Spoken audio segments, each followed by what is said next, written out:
navigation system that tells you exactly how far away you need to park when you pick up your kids. Keisha at mall. Proceed to outer food court. But she's not at the food court. She's at the movie theater. Exactly. OMGPS comes with patented preteen reasoning technology to pinpoint precise pickup locations and minimize embarrassment. In 100 yards, turn off the oldies music. Thanks, OMGPS. OMGPS is not available in stores because it doesn't exist. But that's okay. You don't have to be perfect to be a perfect. This is the Money Matters Radio Network. WBNW 1120 AM and W275 CM FM. Concord, Boston. The Money Matters Radio Network.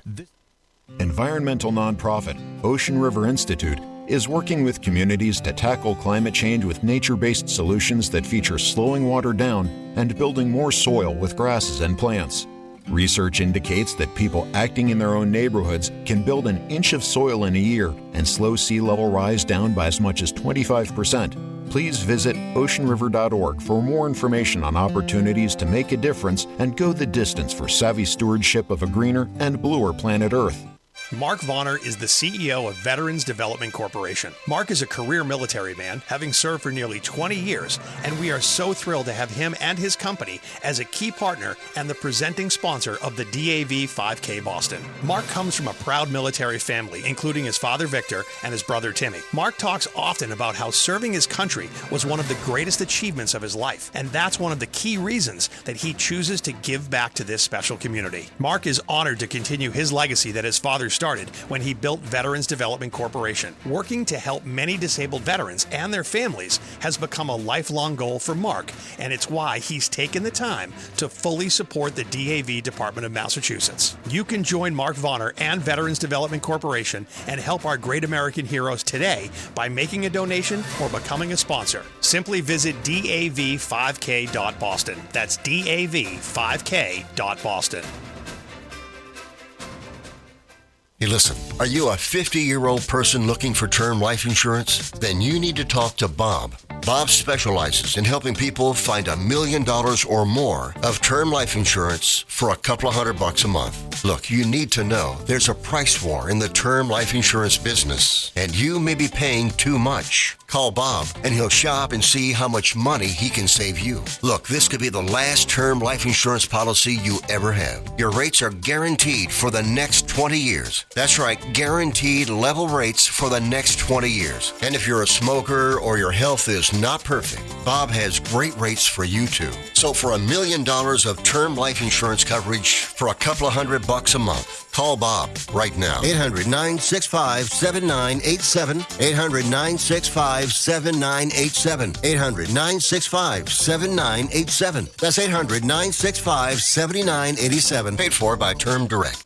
Hi, this is Chuck and Mike from the Armstrong Advisory Group, and we've got a guide available this month titled Understanding Required Minimum Distributions. Mike, a lot of changes in the RMD landscape. When do people have to take RMDs from either IRAs or Roths? How old are you? Me personally? So this does start changing now. It is currently 73 for a lot of folks. For some younger folks, it's actually now going to be 75 years old for your traditional IRAs and 401ks. And so that started at 70 and a half just a few years ago. And so this is a new set of rules for a lot of people. When you look at how the penalty situation has evolved, this is one area that's actually gotten a little bit more lenient in recent years.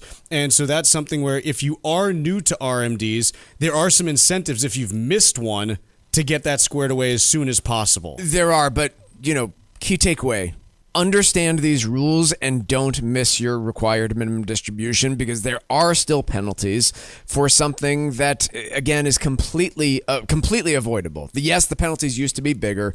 They are less stringent now and a bit smaller, but it is still unnecessary extra taxes and fees that you will end up paying if you do miss your required minimum distribution. So get our guide and learn a little bit more about how all of this works. Folks, the guide is titled Understanding Required Minimum Distributions, and there are two ways that you can request it. The first is by calling 800-393-4001. The second is by visiting armstrongadvisory.com. Again, that number is 800-393-4001, or you can request it online at armstrongadvisory.com.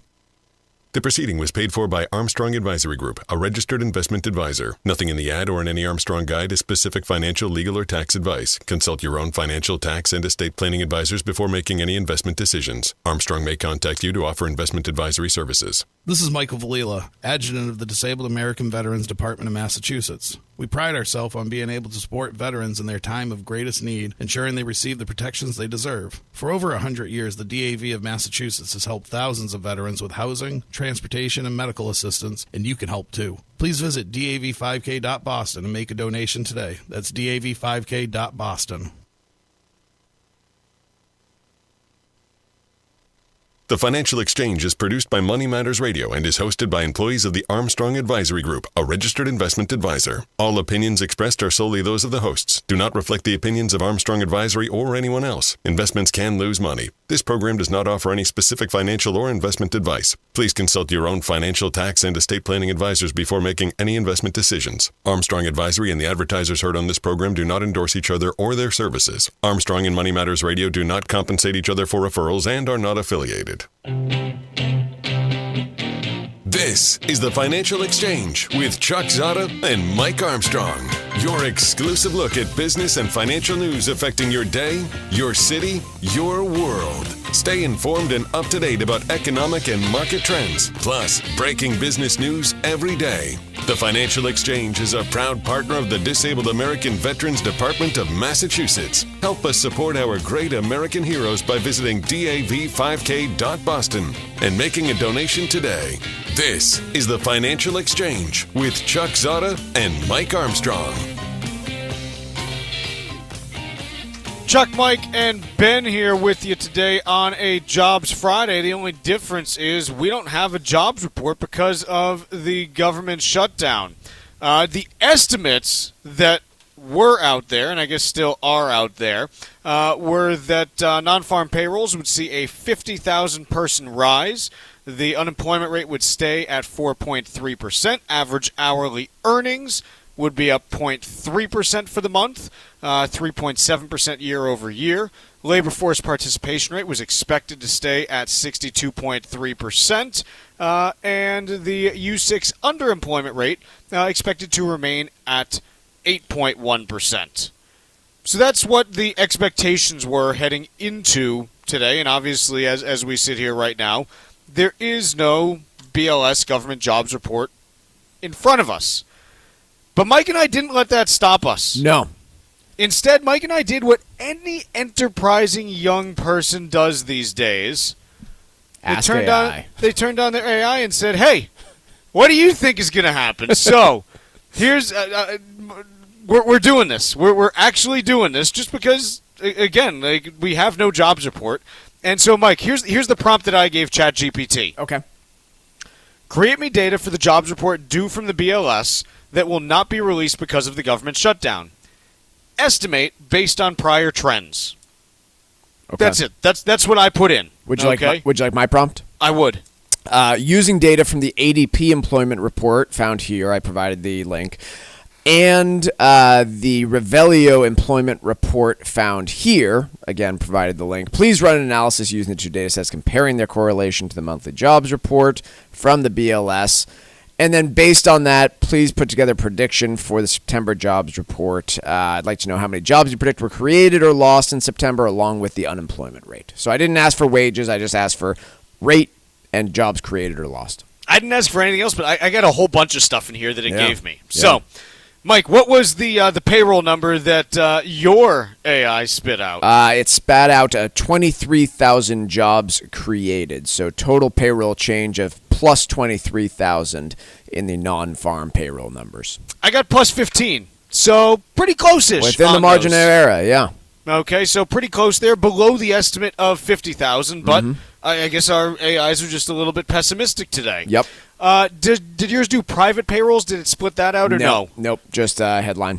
Okay, mine did split out private payrolls, which actually had private payrolls declining by 25,000, but government up 40,000 because of new hiring for state and local governments heading into the start of school season. I don't know that this necessarily incorporates good seasonal adjustments because typically that stuff is not picked up this time of year. But But the rationale, it did provide its rationale. It said, look, ADP showed a private drop, and so we're going to go with that. So it explained how it got there. Yeah, reasonable, and the ADP showed that, and so I can see how the AI got there. Unemployment rate, Mike, came in at 4.3%. The reasoning, it said that the Chicago Fed's real-time nowcast, which they just released about a month ago, shows steady unemployment, so it did not pick up any jump in unemployment. Yeah, I got 4.4%, and quite honestly, it didn't give me a whole lot of rationale other than 23,000 payroll gains is pretty small relative to population, and therefore looking at an uptick in unemployment rate. Labor force participation, I got flat at 62.3, same with employment to population ratio, flat at 59.6. Net revisions to July and August, 30,000 negative was what this said. Based on the recent softening trend and downside revisions, suggest a potential for a small net negative revision here as well. That'd be pretty bad. So that was in there. Other things that we had in here, it did talk about ADP, it talked about JOLTS, yada yada. That's basically it. It did say, look, there's a pretty good chance that this could be off by 75,000 in either direction, and so understand that, this estimate is not perfect. But ultimately, we don't have a jobs report today, and so the reason that Mike and I asked this is not because we think that these numbers are right. They're not. They're not based on any survey. They are fundamentally wrong. But what they are based on is the data that is out there from other data sources that suggests where this report could come in based on, historical relationships and things along those lines. And so that's, I think, the reason why we wanted to do this was not because we think this proves anything about AI. I don't know if this is, correct. It never will be correct because there isn't going to be a September jobs report. It will not exist.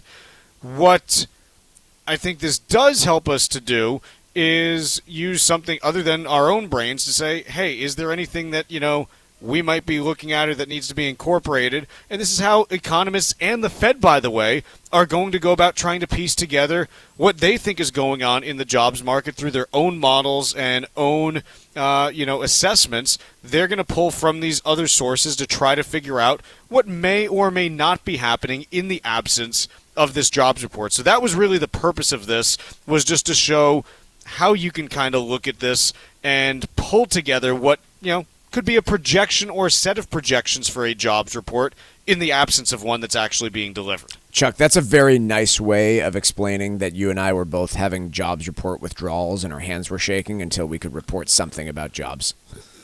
I mean, look, here's the thing. At 8:30 this morning, I'm sitting there on the BLS website just clicking refresh, refresh, refresh. And one small tear dripped down into Chuck's beard as he was hitting refresh at 8:31 and nothing was coming. So this is where we stand right now. With regards to the government shutdown, still no signs of any breaking of the deadlock. And someone asked me this morning, Mike, how long do you think this puppy's going to go? And my honest answer was, I got no freaking clue. I have no idea. It could be over early next week. It could be over in 6 years. It probably won't be 6 years. But, reasonably, when we look at this, the online betting markets that are out there right now are betting on somewhere in the ballpark of 15 days. That's kind of what we're up to. Remember, the last shutdown that we had at the end of 2018 was the longest one that we've ever had. It was 34 days. And the thing that eventually broke that government shutdown and kind of got everything moving again was the fact that, remember, government workers, even the ones that are, doing their jobs, they're not, you're not getting paychecks. Yeah. And so ultimately, it was the combination of air traffic controllers and TSA agents that pretty much said, look, we got to call out because we have to go do something else in order to pay the bills because there's no money coming in. And once you get something visible like that showing up where you have, more aircraft being delayed and, things along those lines, that's where you start to see a break if this goes longer term. So the two landmarks that I have in my head are October 15th, because that's going to be the first government payroll after the shutdown, and then start of November, since that is when you will now have 2 missed pay periods that you're looking at for government workers. And so I think those are my 2 landmarks as far as how long this could go. If it's, could there be a resolution sooner? Yeah, there could be one next week. Like, I have no idea. But right now, you basically have, everyone in Congress and related to government, like, trading memes on, social media about, this, that, and everything related to the shutdown. It doesn't seem like there's much progress being made right now. Sure doesn't. Yeah. And it doesn't seem like there's a lot of pressure from constituents to get something done right now. No. And again, the estimates, each week, you probably see about a 0.1% reduction in GDP for as long as the shutdown goes on. So again, if it's 3-4 days, it's negligible. Even if it goes for a week, basically no impact. You start getting into like 3-4 weeks, it's like, okay, like there's a meaningful impact to GDP that happens then. But we're in day 3 of this puppy, so let's not assume this thing's going to go that long. I think that we'll just have to take it as it comes and see what the potential economic impacts are. Let's take a quick break here, and when we come back, we've had some weakness in jobs over the last few months, but are there signs that increased productivity is making up for that when it comes to economic growth? We'll discuss when we return. Text us 617-362-1385 with your comments and questions about today's show, and let us know what you think about the stories we're covering. This is the Financial Exchange Radio Network. Mark Vonner is the CEO of Veterans Development Corporation. His dedication to serving our veterans has made an incredible impact on his family and employees. And he is so proud to be the presenting sponsor of the DAV 5K Boston. This is Brittany Vonner. I'm a registered nurse who is now working as an assistant project manager at Veterans Development Corporation. Working with my father, Mark, has been an incredibly rewarding experience. Our company is dedicated to serving VA hospitals and veteran communities. We don't just build facilities, we build environments that support healing, resilience, and family. We are so proud to see our work directly impact the lives of veterans and the professionals who care for them. This rich history is why we care so much about supporting great organizations such as the Disabled American Veterans Department of Massachusetts and the work they do to care for our veterans. Join Veterans Development Corporation in thanking our great American heroes. Please visit dav5k.boston to show your support today. Hi, this is Mike Armstrong from the Armstrong Advisory Group. Turning 70 isn't just another birthday. It's when the clock starts ticking on your retirement withdrawals. At age 73 or at age 75 if you were born in 1960 or later, you need to start withdrawing money from your IRA. They're called required minimum distributions, and missing one can mean big penalties. Taking the RMDs at the wrong time can also spike your tax bill. Even the type of account matters, since your IRA and 401k follow different rules, which could get confusing fast. Our new guide is called Understanding Required Minimum Distributions. It breaks the process down in simple terms so you know when to start, how much to take, and ways to manage the tax impact. Request your copy today by calling 800-393-4001. That's 800-393-4001 or ArmstrongAdvisory.com. The proceeding was paid for by Armstrong Advisory Group, a registered investment advisor. Nothing in the ad or in any Armstrong guide is specific financial, legal, or tax advice. Consult your own financial, tax, and estate planning advisors before making any investment decisions. Armstrong may contact you to offer investment advisory services. The U.S. Virgin Islands aren't just stunning, they're thriving and continue to be one of the hottest spots for vacationers in the Caribbean.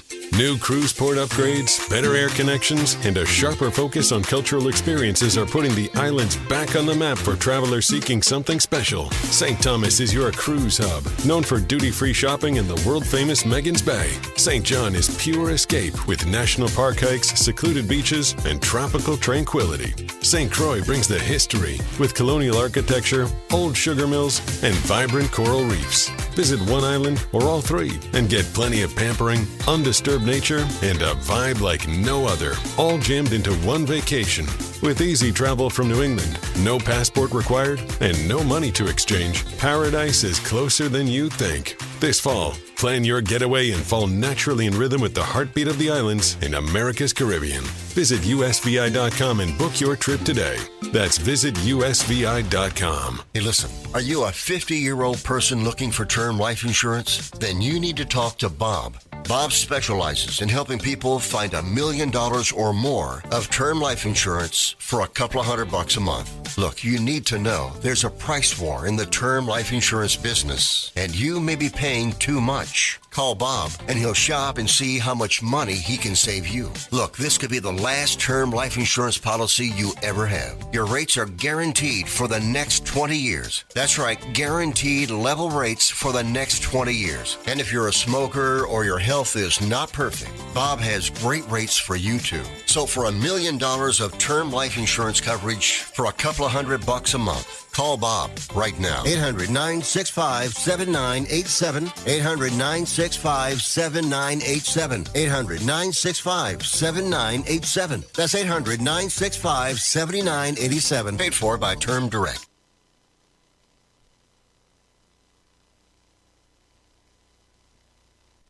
Breaking business and financial news first throughout the day. Only here on the Financial Exchange Radio Network.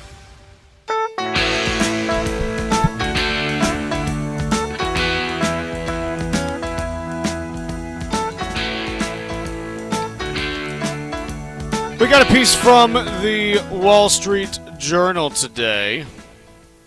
Its title is Behind Job Weakness Are Hints of a Productivity Revival. Is AI the reason? What's the case made in this piece, Mike? GDP is going up and employment is, as far as we know, not moving up terribly quickly or perhaps even moving down. So if you've got the economy growing at the same time as you have fewer hours being worked, that leads you to really only one conclusion, right?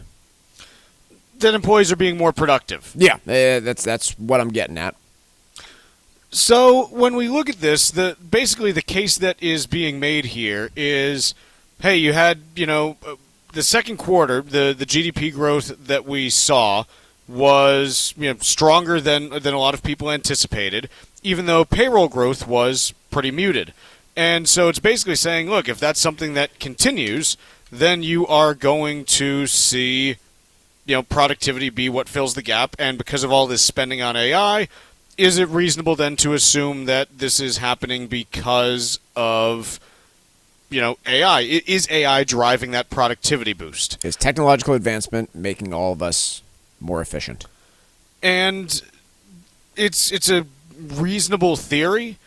I think you need more than a quarter of economic data to be able to prove it. Well, so can we walk through, and I don't have the answer here, but Chuck, what would be the alternative explanations to GDP going up at the same time that employment is moving the other direction? Not unheard of. No, the things that you could see, it could be related to changes in inventories, imports, and exports, which, call me crazy, but I think we've seen some pretty sizable shifts on those fronts this year. Yeah, there's been some tariff stuff going on. So it could be just related to that and how that impacts, the GDP data that we get.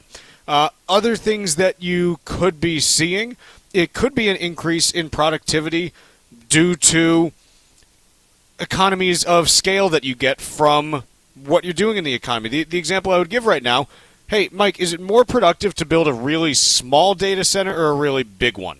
A really big one. Because you get all kinds of economies of scale, which is why you build giant data centers and not small ones. And we're building a lot of big ones right now, and we've even shown the impact that that's had on overall GDP because the shift in data center construction is big enough that you can measure it in terms of GDP growth now. I'd also be willing to bet that if you are building a giant data center, you are more efficient on a dollar-by-dollar basis than, say, building a house. Sure. So I think no all fancy of this, curves, no fancy roof lines. No, it's just big rectangles, not cubes. What's the 3D version of a rectangle, Mike? Do we have a word for that? I don't know. Do we have to make this up again? 3D version of rectangle name. You can't use a cube to describe that? Is a cube definitively just a square? A cube is definitively like You've got rectangular prism, also known as a cuboid. Cuboid. I like cuboid. You're a cuboid. Yeah. Sounds like a boy band name. Right, it does. So in any case, I think that this is a theory that we can, keep out there and say, hey, let's see how this evolves over the next I think 24 months. I think like if you have a couple years of this, then we can point to it. If it's a few quarters, I'm not sure there's anything there. Yeah. But, I mean, look, this is why people are interested in AI. This is the can promise. It make us more productive? This is the only promise that AI has is, yeah, it does cool things, and there's all these sorts of dreams. But if you're looking to boil it all down to one point, it's will this technology make us more efficient at the work that we do? And if so, then that's the holy grail. Which makes it plausibly worth the investment. Right, which by the way is the whole thing with any kind of technological advancement is can I do more with less? Right. If you look at construction and the introduction of power tools, the answer was yes, I can do a lot more with less.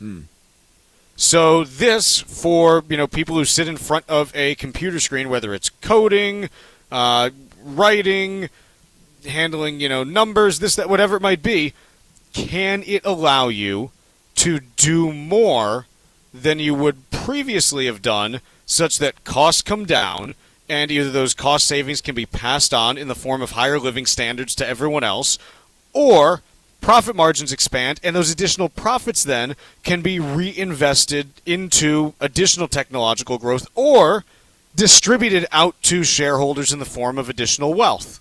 Right. That's what you're looking for out of this.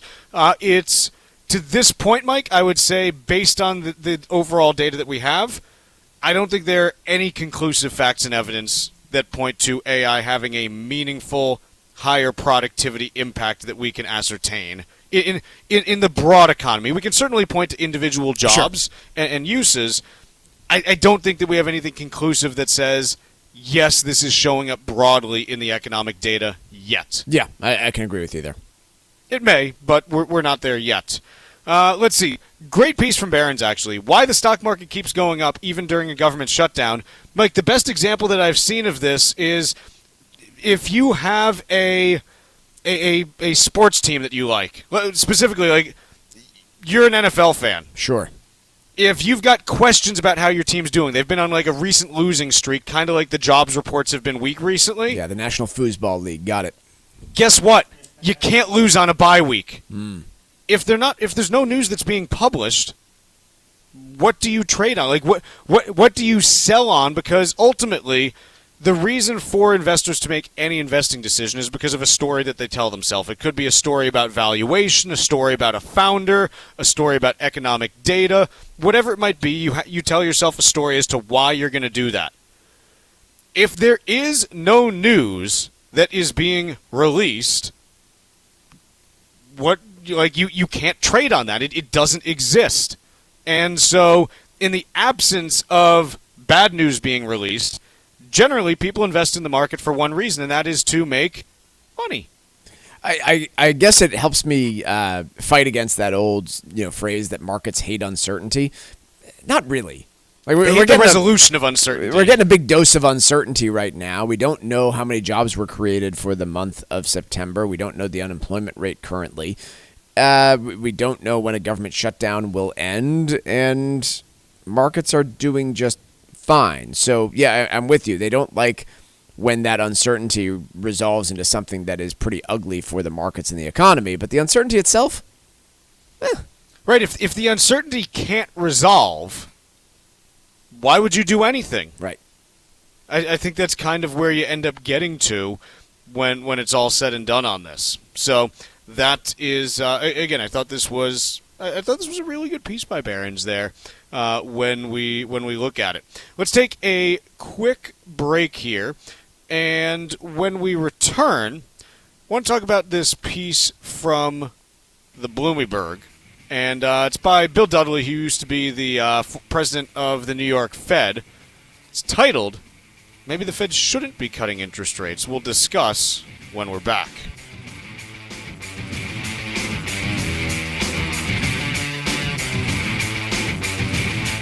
Like us on Facebook and follow us on Twitter @TFE Show. Breaking business news is always first, right here on the Financial Exchange Radio Network.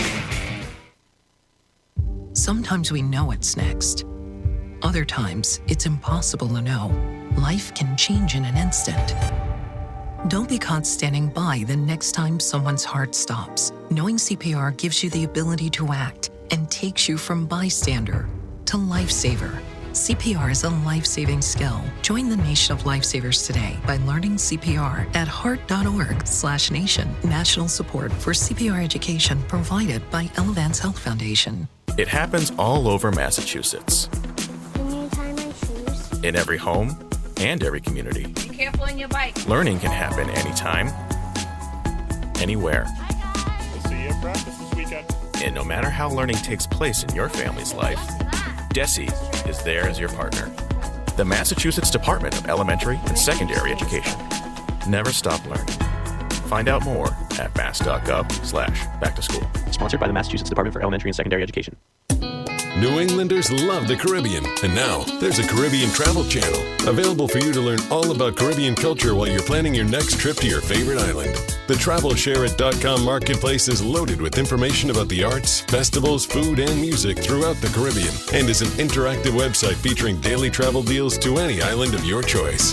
Book your next Caribbean vacation on the most comprehensive travel channel for the islands, TravelShareIt.com. That's TravelShareIt.com.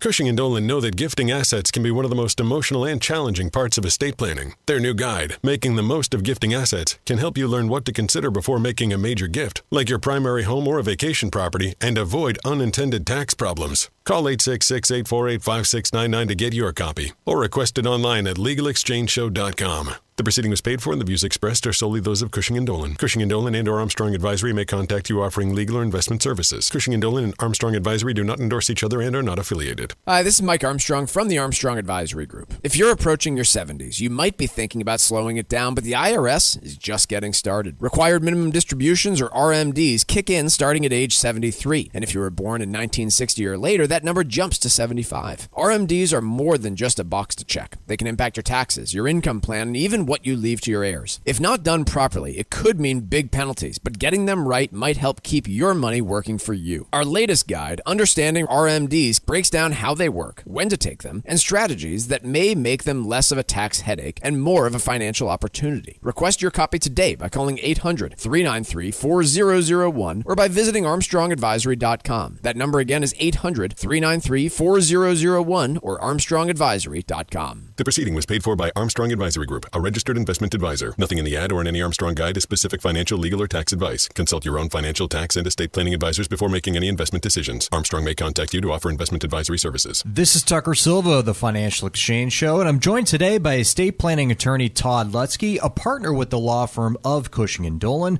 with their master's in taxation. And today we're talking about the implications of gifting assets away. Todd, if you're trying to protect your assets from the cost of long-term care expenses, what are the risks in giving your assets to a child rather than transferring them to an irrevocable trust? Yeah, it's a very big difference, right? These irrevocable trusts that we do for Medicaid purposes, first and foremost, are incomplete gifts. So you're not actually making a gift at all when you put it into these trusts. But if you give it to a child, now you've made a completed gift. So, for example, if I gave away my house, and people do it, right? You are giving away the built-in gain in that house.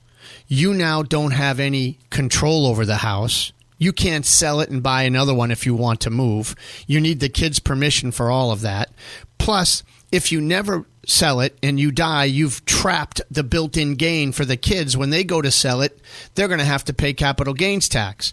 Whereas if you keep it, you can control it, get a step-up in basis for the kids when they die, and still protect it from the nursing home through the trust. Either way, it's going to take 5 years. But gifting isn't always the answer. Educate yourself about the implications of gifting your assets away. Request your free copy of Todd's brand new guide called Making the Most of Gifting Assets right now by calling 866-848-5699. That's 866-848-5699. Or you can request a copy on their website, LegalExchangeShow.com. The proceeding was paid for and the views expressed are solely those of Cushing & Dolan. Cushing & Dolan and or Armstrong Advisory may contact you offering legal or investment services. Cushing & Armstrong do not endorse each other and are not affiliated.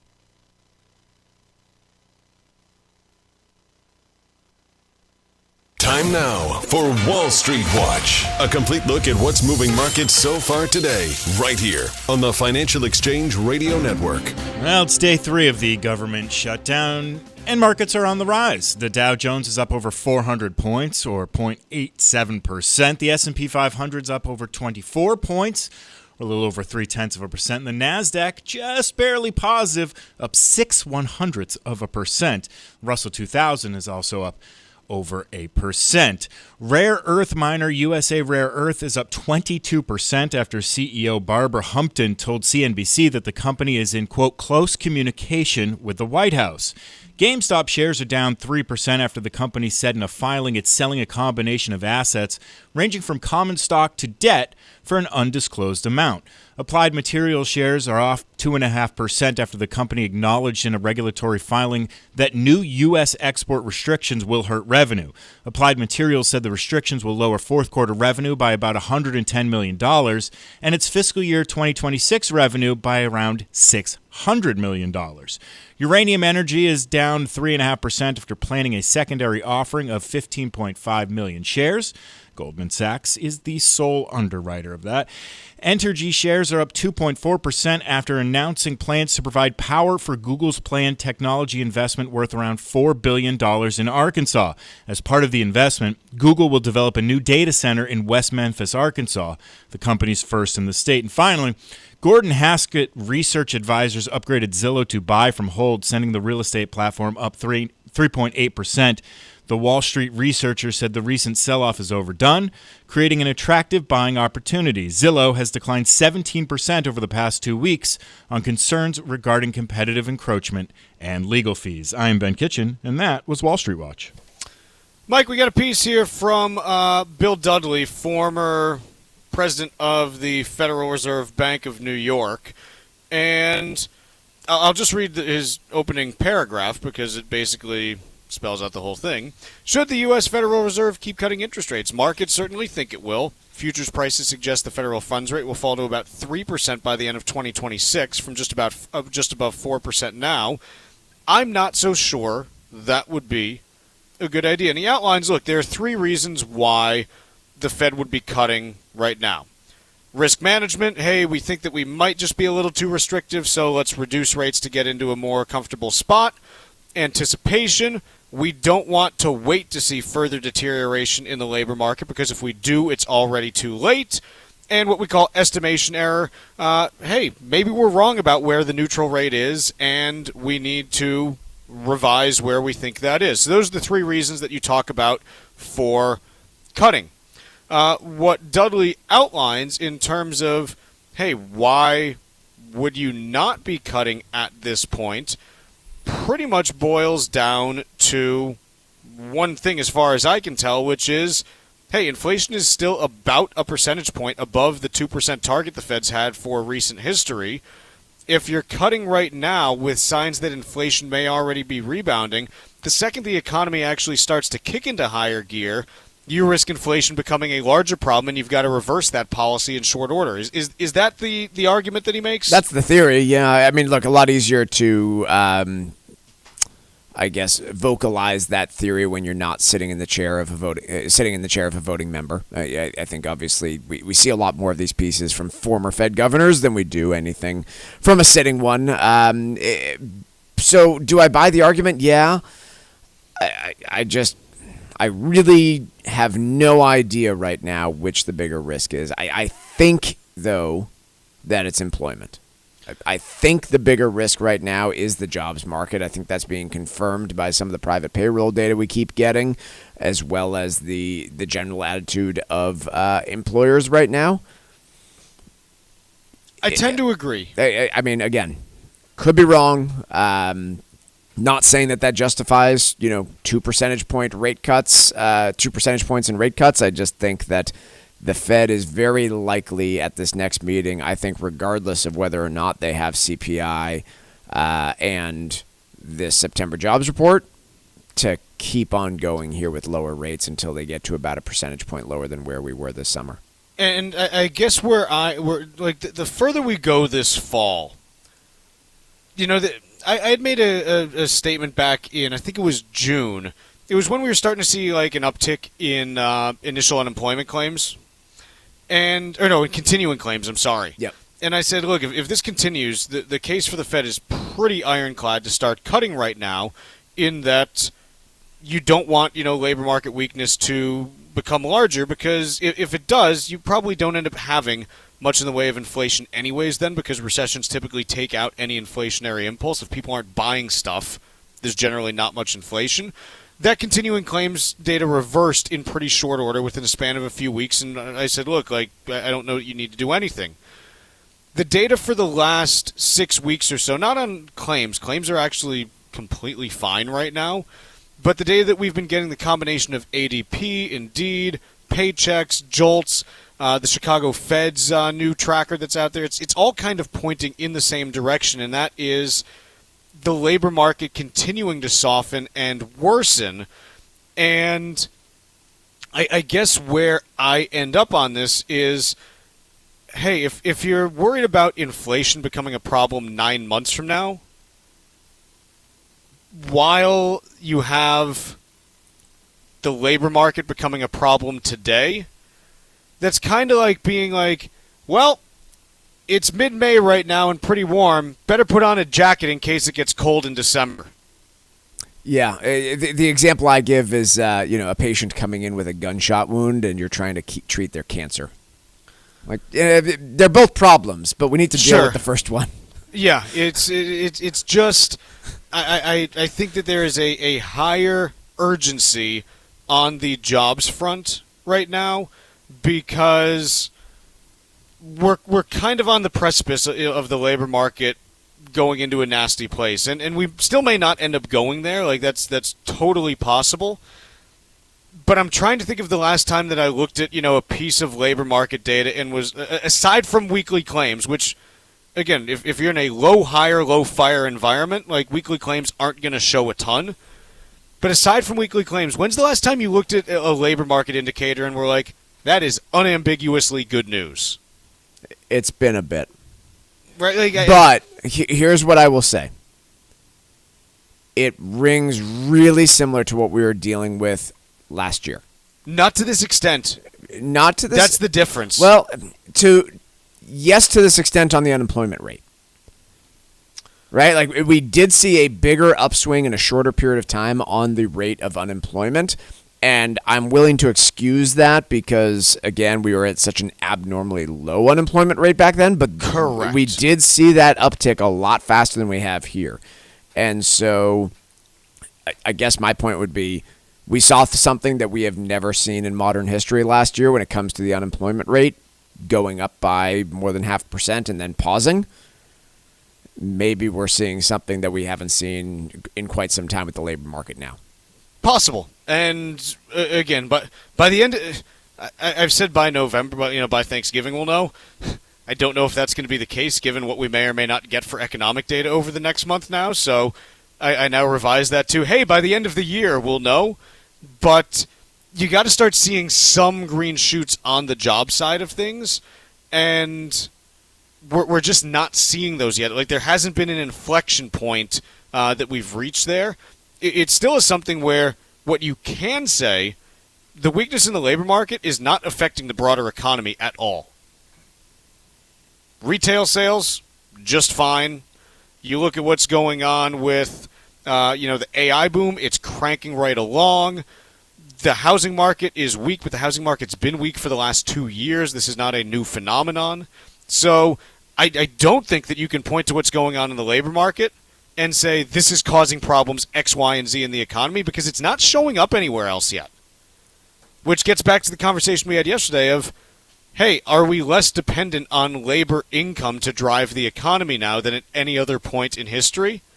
And the answer there could very well be maybe, which then raises the question, should the Fed be cutting if this doesn't matter as much? Yeah, let's take a break, and then I want to come back with that, because ultimately we're worried about a recession and what that does to the entire economy. And are we actually seeing signs of that? That's next here on the Financial Exchange. Miss any of the show? Catch up at your convenience by visiting financialexchangeshow.com and clicking the on-demand icon where you'll find all of our interviews and full shows. This is your home for the latest business and financial news in New England and around the country. This is the Financial Exchange Radio Network. The U.S. Virgin Islands aren't just stunning, they're thriving and continue to be one of the hottest spots for vacationers in the Caribbean. New cruise port upgrades, better air connections, and a sharper focus on cultural experiences are putting the islands back on the map for travelers seeking something special. St. Thomas is your cruise hub, known for duty-free shopping and the world-famous Megan's Bay. St. John is pure escape with national park hikes, secluded beaches, and tropical tranquility. St. Croix brings the history with colonial architecture, old sugar mills, and vibrant coral reefs. Visit one island or all three and get plenty of pampering, undisturbed nature, and a vibe like no other, all jammed into one vacation. With easy travel from New England, no passport required, and no money to exchange, paradise is closer than you think. This fall, plan your getaway and fall naturally in rhythm with the heartbeat of the islands in America's Caribbean. Visit usvi.com and book your trip today. That's visitusvi.com. Cushing & Dolan want to help you make the most of your estate plan, starting with how you gift your assets. Their brand new guide, Making the Most of Gifting Assets, breaks down the pros and cons so you can avoid costly mistakes. Gifting may sound simple, but it can create complications you may not see coming. For example, if you gift your primary home to your kids and they sell it, they could face huge capital gains taxes, and that surprise bill could derail your plan. It's the kind of insight that can help you protect what you've built and keep your family's future on track.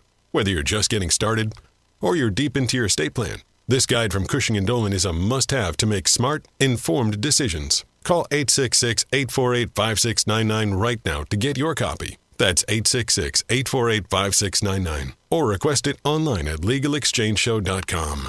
That's legalexchangeshow.com. The proceeding was paid for and the views expressed are solely those of Cushing & Dolan. Cushing & Dolan and or Armstrong Advisory may contact you offering legal or investment services. Cushing & Dolan and Armstrong Advisory do not endorse each other and are not affiliated.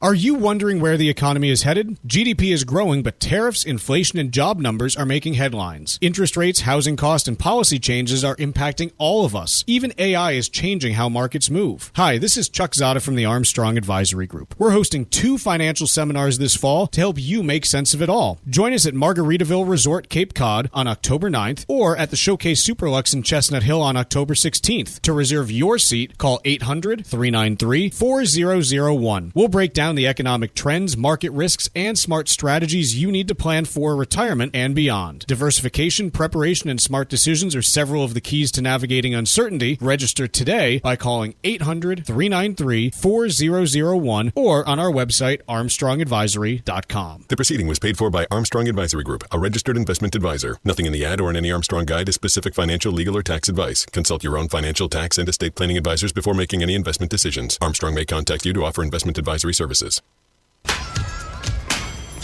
Here at the Massachusetts Department of Elementary and Secondary Education, we are committed to all students not only attending, but succeeding at school. Your presence is powerful. Share why you attend at doe.mass.edu.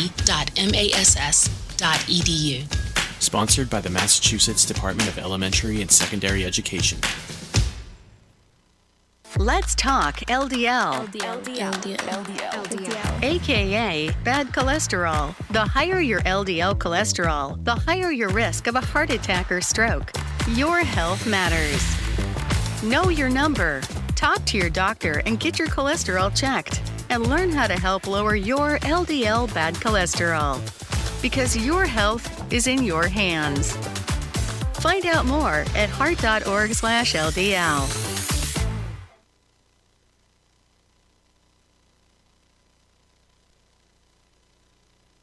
The Financial Exchange streams live on YouTube. Like our page and stay up to date on breaking business news all morning long. This is the Financial Exchange Radio Network.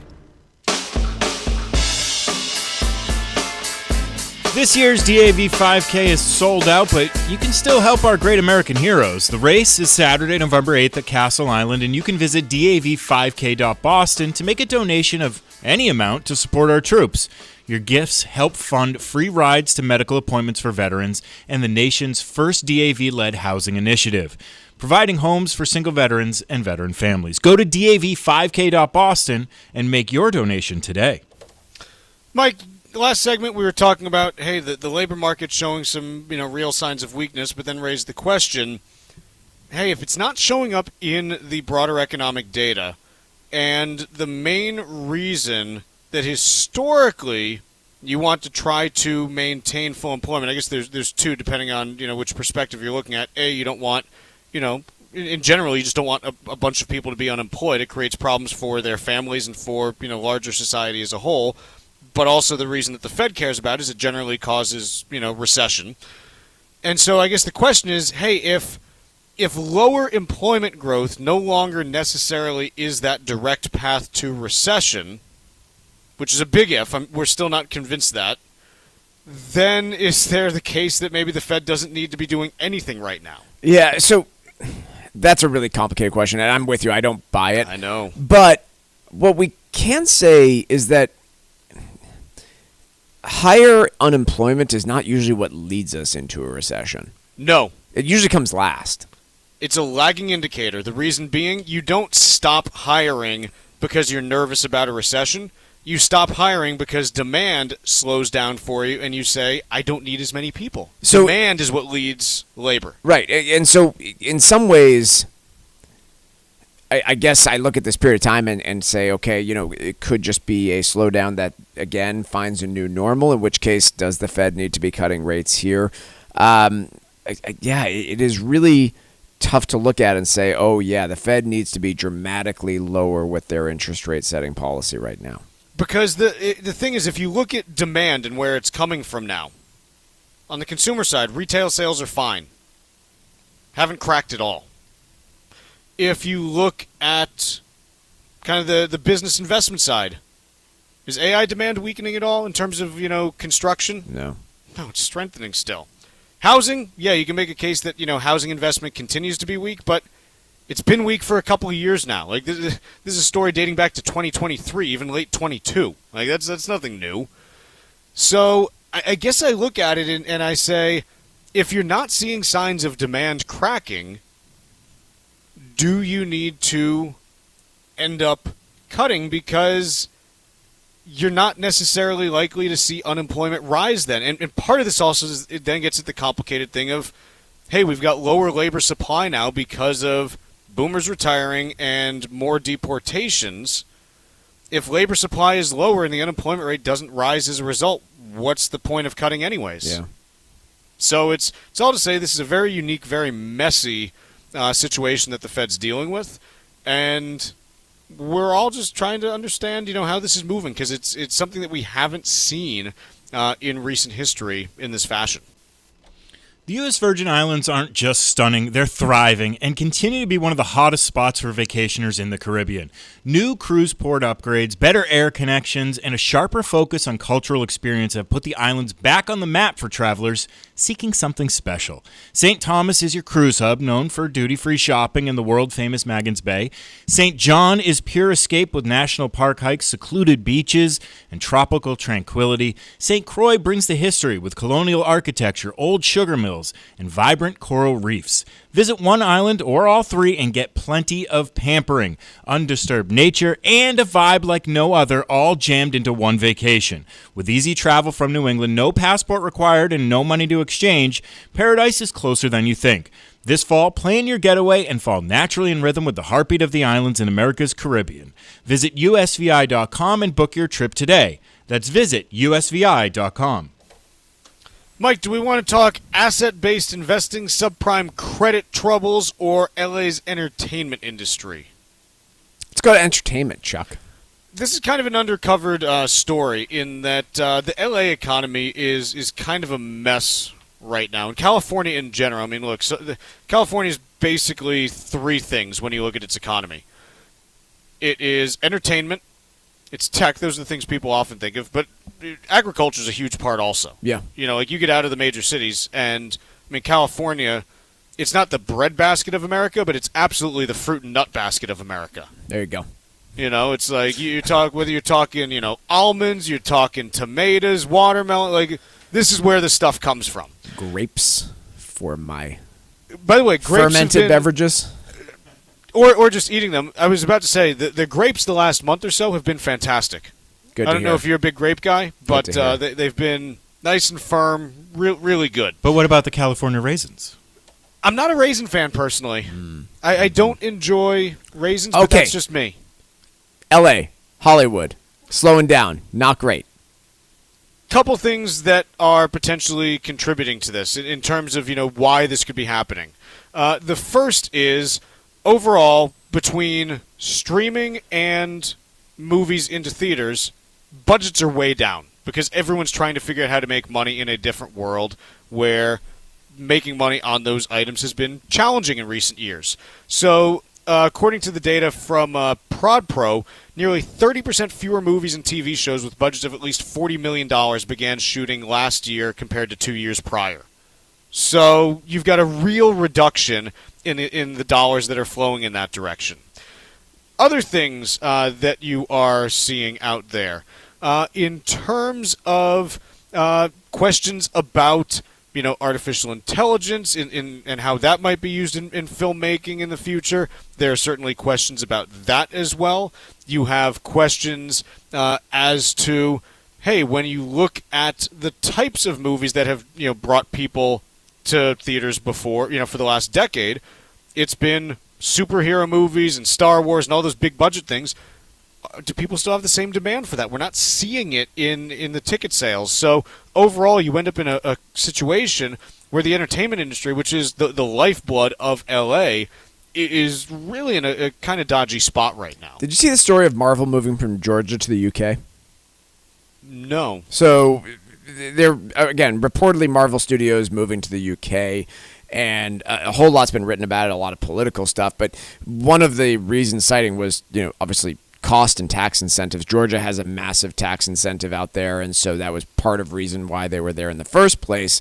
But one thing they specifically cited was much lower healthcare and just general costs with filming in the United Kingdom and being located in the UK, which I found very interesting.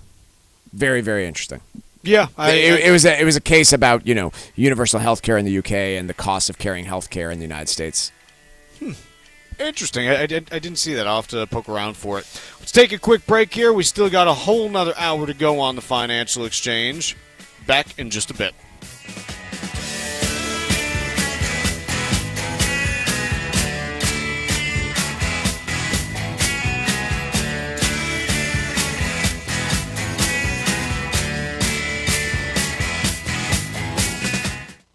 Are you over the age of 50? Want peace of mind and financial security for your family? Here's an important message to you from Senior Care USA. The average funeral now costs over $10,000. That leaves your loved ones the burden of paying your debts and funeral costs. Our plans start as low as $1 per day and will pay your family up to $30,000 to help pay for your funeral and other expenses. There are no medical exams, your rates will never increase, and your plan cannot be canceled, regardless of your medical conditions, as long as you make your premium payments. Get up to $30,000 in final expense insurance. Call now for free information. Just answer a few simple questions and get approved right over the phone in just a few minutes. Call right now. Call 800-378-3818. 800-378-3818. 800-378-3818. That's 800-378-3818. Did you outgrow your timeshare and now you want out? But you can't. You can't sell it, and you can't get out of the contract. Imagine trying to get out of your mortgage. That's what a timeshare is. You can't just call up the bank and say, I don't want to pay it anymore. But we may be able to help you do just that. Listen, a timeshare maybe for you once was a great thing, but now you don't use it much. And they are not easy to get rid of. Plus, you do have to pay for it every month. Qualified timeshare owners can get out of their contract legally and permanently without ruining your credit or even filing bankruptcy. And imagine no more mortgage payment or fees. Call the Timeshare Exit Hotline qualification line now. It's free to learn more. 800-455-7967. 800-455-7967. 800-455-7967. That's 800-455-7967. Paid for by Timeshare Defense. Hey, listen, are you a 50-year-old person looking for term life insurance? Then you need to talk to Bob. Bob specializes in helping people find $1 million or more of term life insurance for a couple of $100 a month. Look, you need to know there's a price war in the term life insurance business, and you may be paying too much. Call Bob, and he'll shop and see how much money he can save you. Look, this could be the last term life insurance policy you ever have. Your rates are guaranteed for the next 20 years. That's right, guaranteed level rates for the next 20 years. And if you're a smoker or your health is not perfect, Bob has great rates for you too. So for $1 million of term life insurance coverage for a couple of $100 a month, call Bob right now. 800-965-7987. 800-965-7987. 800-965-7987. That's 800-965-7987. Paid for by Term Direct.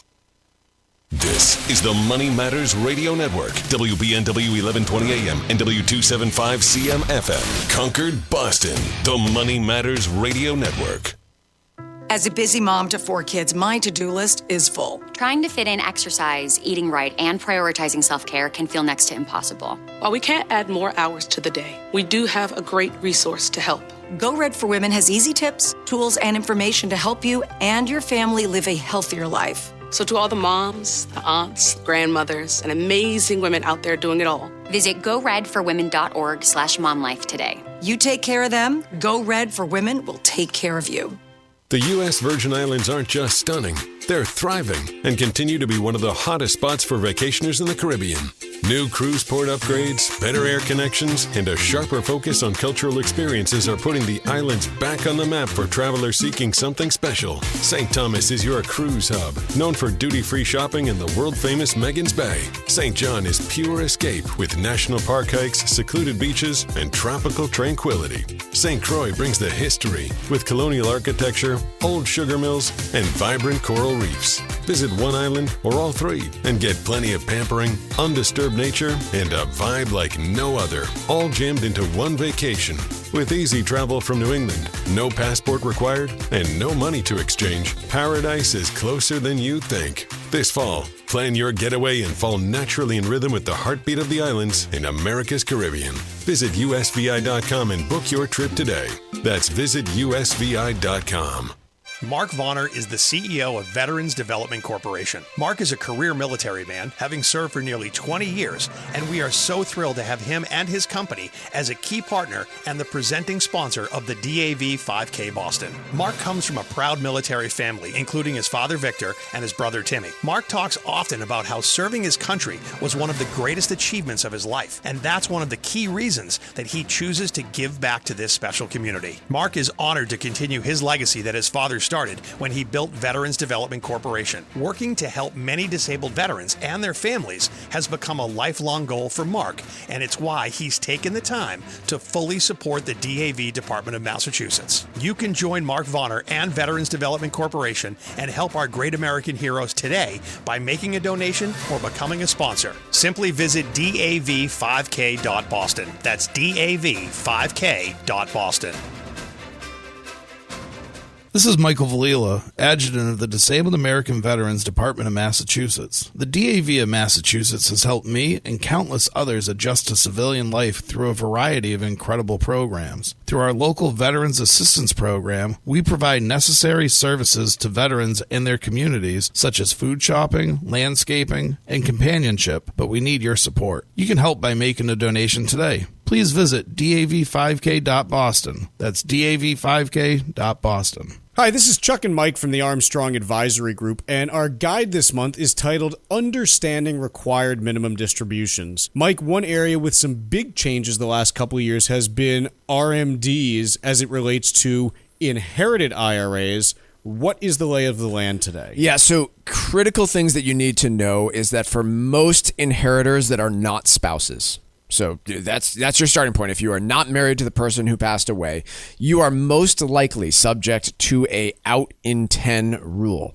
What has also changed is that you're required to satisfy two different rules for most folks. Again, you are required to empty that inherited IRA within a decade. You also have annual required minimum distributions based on life expectancy. So it is really complicated now for inheritors. How does that potentially influence how a parent may leave assets to surviving children in terms of taking their incomes into account? Yeah, well, I mean, look, it is going to concentrate this additional income in a decade time period after you're gone. And so it adds a little bit of complexity in terms of that estate planning, right? Maybe I've got two kids. One's a very high income earner. One is a little bit lower. Do I potentially reshape my beneficiaries so that they both receive the same amount, maybe after taxes? A lot of complex planning you can do there. The guide this month is titled Understanding Required Minimum Distributions. The two ways that you can request it are by calling 800-393-4001 or by visiting armstrongadvisory.com. Again, that number is 800-393-4001, or you can request it at armstrongadvisory.com. The proceeding was paid for by Armstrong Advisory Group, a registered investment advisor. Nothing in the ad or in any Armstrong guide is specific financial, legal, or tax advice. Consult your own financial, tax, and estate planning advisors before making any investment decisions. Armstrong may contact you to offer investment advisory services.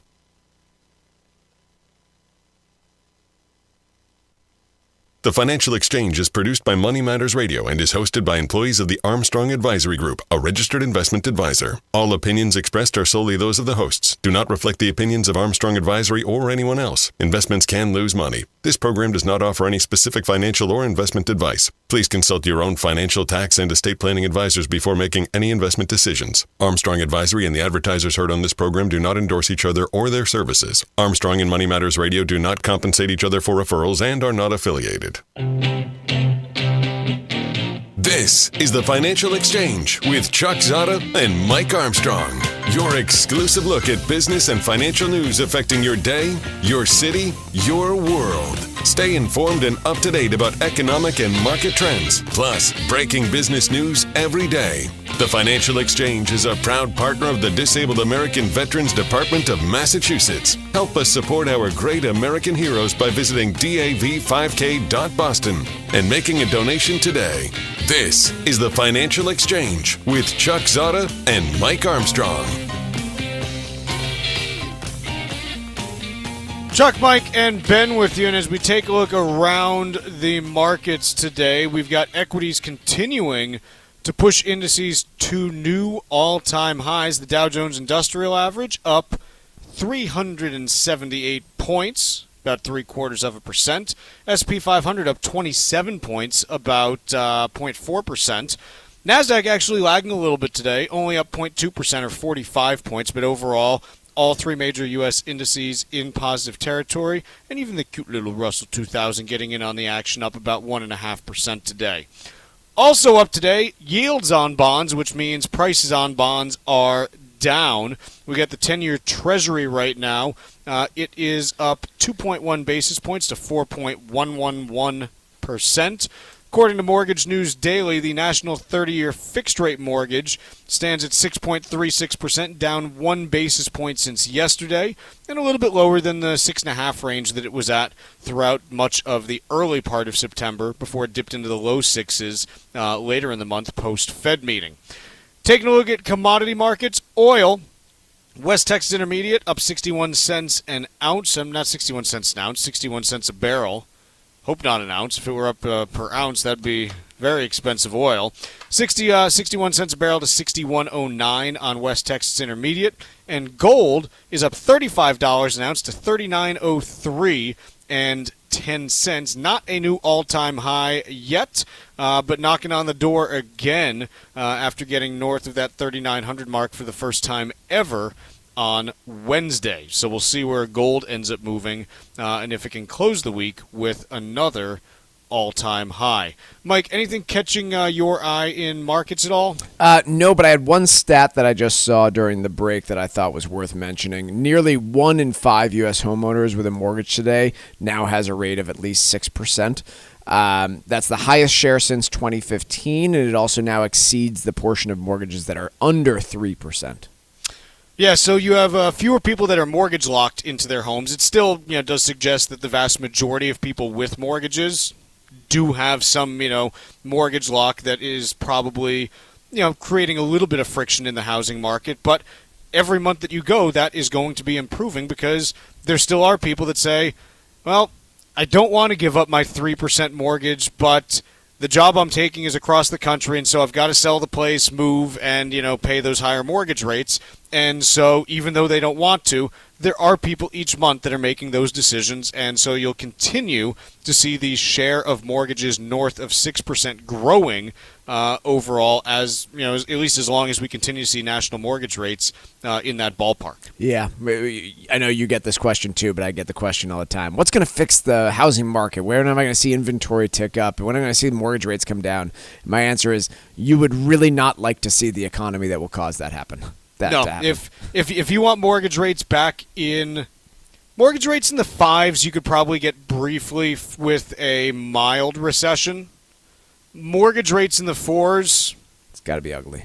You need something pretty ugly going on. Because remember, mortgage rates in the 4s mean that you need the 10-year Treasury probably in the mid-2s, if not a little bit lower. Long way to go to get there is what I'm saying. Piece from Bloomberg. AI data centers are sending power bills soaring. The subheader, wholesale electricity costs as much as 267% more than it did 5 years ago in areas near data centers. That is being passed on to customers. And, yeah, this is something that we've been talking about for quite a while now. And it's just the data that you're getting on it is very much suggesting that this is going to get much worse because the scale of construction of data centers is moving up exponentially over the next couple of years from where it was in the last couple. One thing I don't fully understand about this is just how hyper-localized these markets are. Like, I don't know of a lot of businesses that are really excited about building data centers here in New England. So I'm curious if we're going to be more insulated to the price hikes on electricity than, say, Wisconsin. That has I chose Wisconsin because I know of at least one data center going in there, but I'm sure that there are other markets that are more attractive. Like Hawaii, they're not going to build a ton of data centers in Hawaii would be my guess. And so are those markets therefore more insulated to price hikes? I'm just not sure. Yeah, and the question that goes along with this, like what's going to matter is it's two pieces really. It's can you, in those areas, keep up with construction of power plants to supply the additional generation that you need? The answer to this point has been no, but maybe you start to see some improvements on the permitting process that can speed that up. But the other piece then is, okay, it's not just the power generation that you need, it's the fuel for the power generation. Does that shift things when it comes to cost of fuel? And not just on that side, but remember, the other piece that we've largely enjoyed in the Northeast that, again, even though we've always had kind of we've had higher electricity prices because of how we get nat gas to the Northeast, but ultimately, cheaper nat gas in the United States still allows us to have, cheaper fuel than we otherwise would, even though it's more expensive because we take it on a big ship and make it really cold and ship it around and everything. If you start seeing nat gas prices moving up on a consistent basis, which the reason why that could happen is because of a decline in fracking activity in the U.S., which is where the vast majority of nat gas is produced in the U.S., and the U.S. is by far the largest producer of nat gas in the world. If that declines at the same time that you're building more nat gas plants to power new data center construction, look out. Yeah. I do wonder about this. Forget about this from an artificial intelligence perspective, even from an electricity cost perspective. Sure. For those cities that are attracting these data centers, is this an attractive development opportunity, right? Like if you are, I don't know, anywhere in the Rust Belt, really. Some of these areas that have just been decimated over the course of the last few decades, Detroit comes to mind, where you have very cheap land, relatively cheap electricity. Is this I guess, what does this do for long-term development for your area? Because it's not as though these are going to be long-term jobs that are coming to your area, right? If you build a data center, you're going to need to house the workers that are building it. If you build electricity generation plants to support those data centers, you're going to need those construction costs as well. But are you actually adding anything long-term to your economy if they're just data centers that pay a little bit of property taxes and suck up a whole lot of electricity and don't actually hire anybody? So let's talk about the benefits, because there are some that I do think are out there. The first is you do still need people to maintain the data center. Yep. These things don't just happen in a vacuum. There are things that break on a regular basis. You need to make sure they're functioning properly. I don't know exactly how many people you necessarily need per, semiconductor that you're using, or, per server rack, or, however you want to measure it. But you do need people to maintain these. So there is, some job growth that does happen as a result of that. The other piece, if you are saying, hey, this is going to be a hub for data center construction in the future, then it's very possible that suppliers and related businesses move closer to have shorter supply lines to supply future growth, and you get the people that work in those businesses. So if I want to be a data center hub, I may also have semiconductor manufacturers in the area, is the argument? Not even you could have, companies that make server racks, companies that make cooling fans, companies that make, whatever else goes into these things that I can't think of right now. All those other, supplemental pieces, you could need those. Other things that this does, hey, if you have, a big data center, doesn't it kind of send a big signal to the world? Hey, we're, a high-tech hub, and maybe you get tech companies, that might be on the software side of things that say, yeah, we want to locate in an area that is, trying to develop technologies of the future. You could get some of that goes on. Yeah, I'm not sure about that part. I mean, You maybe. don't think so? I don't think of a data center as the innovation hub. Let's think of it not in terms of data center, but let's think of it this way. If I tell people, hey, OpenAI is building in our town, do other AI-related businesses say, yeah, we want to be close to that because this is a city that is committed to helping AI companies build? Right.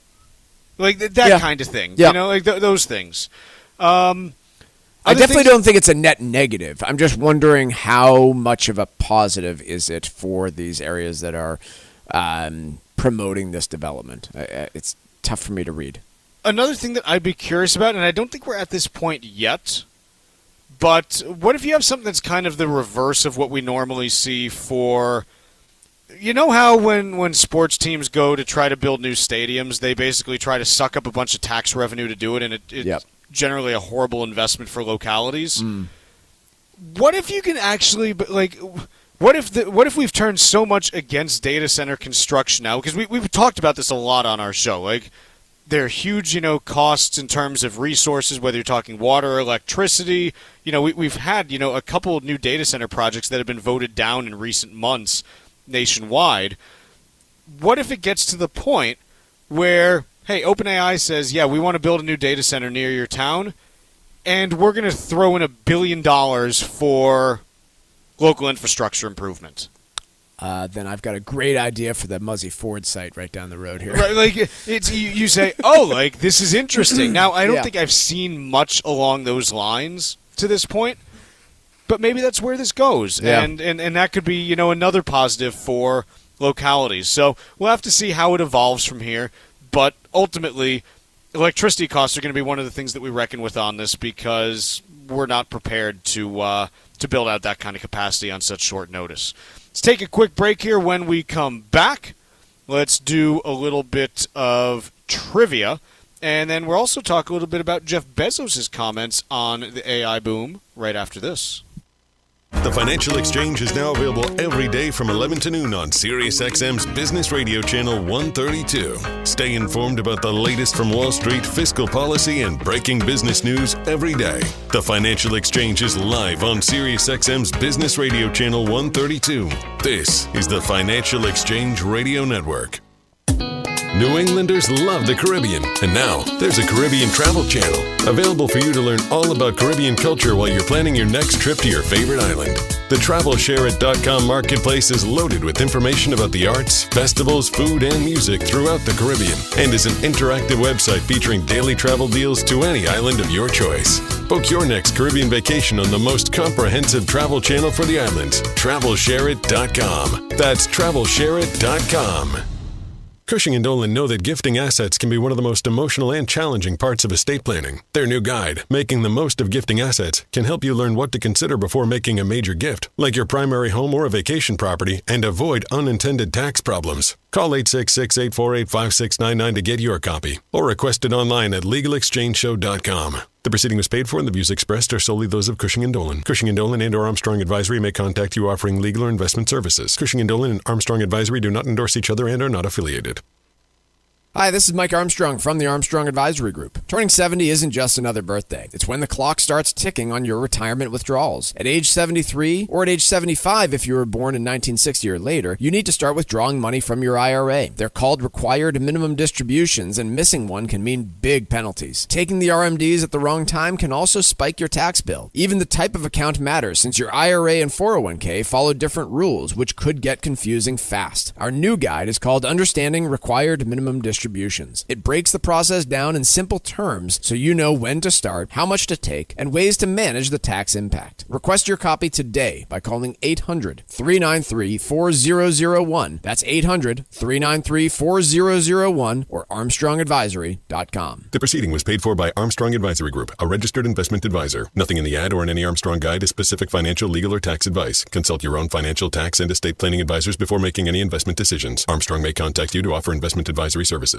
Cushing & Dolan want to help you make the most of your estate plan, starting with how you gift your assets. Their brand new guide, Making the Most of Gifting Assets, breaks down the pros and cons so you can avoid costly mistakes. Gifting may sound simple, but it can create complications you may not see coming. For example, if you gift your primary home to your kids and they sell it, they could face huge capital gains taxes, and that surprise bill could derail your plan. It's the kind of insight that can help you protect what you've built and keep your family's future on track. Whether you're just getting started or you're deep into your estate plan, this guide from Cushing & Dolan is a must-have to make smart, informed decisions. Call 866-848-5699 right now to get your copy. That's 866-848-5699. Or request it online at LegalExchangeShow.com. That's LegalExchangeShow.com. The proceeding was paid for and the views expressed are solely those of Cushing & Dolan. Cushing & Dolan and or Armstrong Advisory may contact you offering legal or investment services. Cushing & Dolan and Armstrong Advisory do not endorse each other and are not affiliated. Environmental nonprofit Ocean River Institute is working with communities to tackle climate change with nature-based solutions that feature slowing water down and building more soil with grasses and plants. Research indicates that people acting in their own neighborhoods can build an inch of soil in a year and slow sea level rise down by as much as 25%. Please visit oceanriver.org for more information on opportunities to make a difference and go the distance for savvy stewardship of a greener and bluer planet Earth. As a busy mom to 4 kids, my to-do list is full. Trying to fit in exercise, eating right, and prioritizing self-care can feel next to impossible. While we can't add more hours to the day, we do have a great resource to help.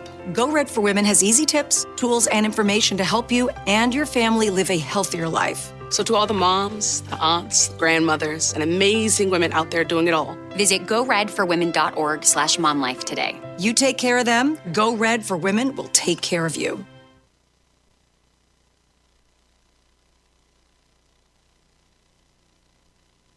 Find daily interviews and full shows of the Financial Exchange on our YouTube page. Subscribe to our page and get caught up on anything and everything you might have missed. This is the Financial Exchange Radio Network.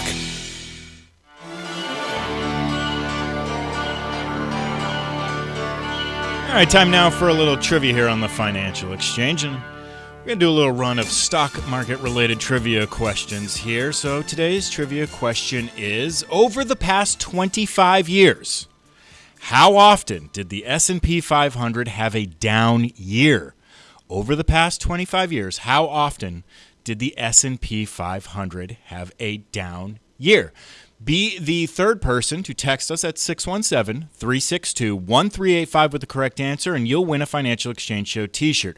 The third correct response will be our winner. See the complete contest rules at financialexchangeshow.com. Jeff Bezos is out in Italian Tech Week right now in Turin, Italy, and gave a speech talking about what he's seeing in artificial intelligence right now. And I'll just give you his quotes just so they can speak for themselves. This is kind of an industrial bubble. The first thing that happens is that stock prices get disconnected from the fundamentals of a business. The second thing that happens is people get very excited like they're taught today about artificial intelligence. And during bubbles, every experiment or idea gets funded, the good ideas and the bad ideas, and investors have a hard time in the middle of this excitement distinguishing between the good ideas and the bad ideas, and that's also probably happening today. But that doesn't mean that that anything that is happening isn't real. AI is real, and it's going to change every industry. I don't always agree with Bezos, but I feel as though he does sum up my views on what we're seeing right now pretty succinctly. Yeah, two things can be true. Number one, there is going to be massive change that we can not even comprehend right now because of AI, and we're also probably wasting a whole bunch of money doing it. By the way, Italian Tech Week? What about it? Can you name an Italian tech company? Maybe that's why they're having Italian Tech Week, Michael. Maybe. I had Google's Gemini tell me who are the big tech players. They named a few, including Bending Spoons, and companies like Nexi and Scalapay. What about Ferrari? Yeah, I don't think that counts. It's technology. It's Yeah. just very fast technology. But yeah, I mean, yeah, two things at once can be true. We could be in a bubble, and it can still be the most innovative technology since the internet. Right, the internet. Right, the internet was a bubble. It still is amazing. You know, it's you can still have a whole bunch of good come out of a bubble afterwards, even if there's a lot of wealth that ends up being destroyed because not all the investment ends up going to worthwhile sources. It's just kind of how it is. If AI is the most innovative technology since the internet, what was the previous most innovative technology before the internet? Ooh, good question. Nuclear power? I don't think so. Because I don't think nuclear power changed the world. Nuclear weapons did. Yes. But no, nuclear power I don't think was that. I'm going to go with... I mean, given just how the internet did change things, I think you probably have to look at either air travel or the internal combustion engine. That far back, huh? When did the mainframe computer come out? Late 50s, early 60s. I mean, that led to eventually interconnected internet. Yeah, but that's like saying that the alphabet led to the typewriter. Yeah. Yeah. I might go airplane or internal combustion engine. Yeah. I mean, you got to remember, think about how much the internet changed things, Mike. Right. Yeah, no, you're right. Air travel might be it. I was talking to someone yesterday about this, but when you were a kid and there was no internet, if you were trying to plan a family vacation, you kind of had three ways that you could go about it. You could find a travel agent, you could buy, a travel guide, or you could go to AAA and they'd have these books that they would give you about different things. Except the AAA books weren't just hey, here are the hotels to stay in. It's take a left at this house, and the farm next to it loves to take people in for, vacations. If you have a more innovative technology, again, this is pre-internet, post either internal combustion engine or flight. Text the show at 617-362-1385. I'm just curious what we're missing in between there, because there's got to be something.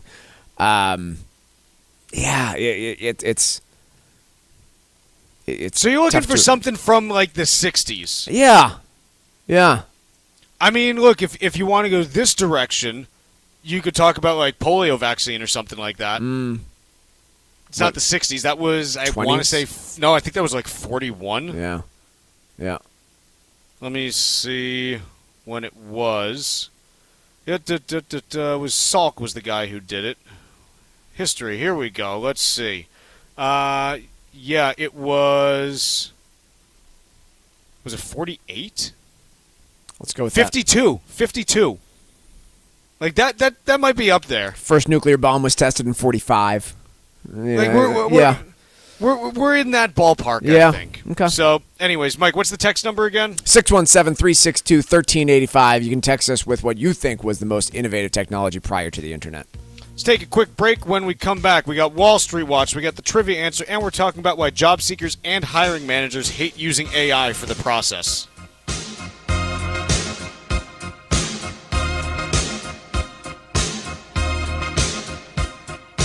Bringing the latest financial news straight to your radio every day. It's the Financial Exchange on the Financial Exchange Radio Network.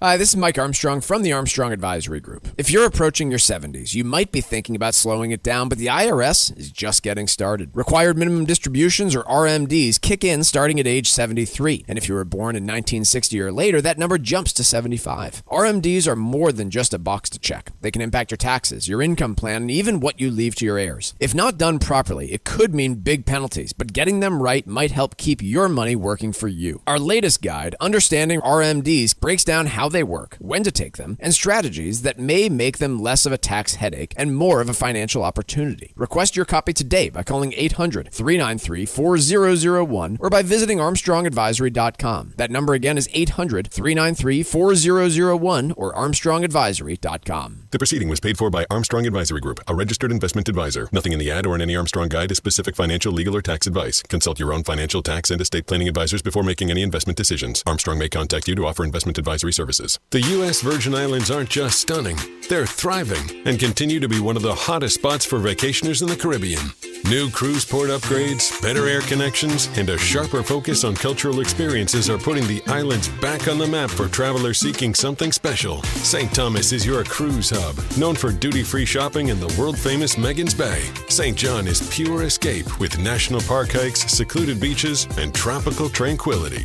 St. Croix brings the history with colonial architecture, old sugar mills, and vibrant coral reefs. Visit one island or all three and get plenty of pampering, undisturbed nature, and a vibe like no other, all jammed into one vacation.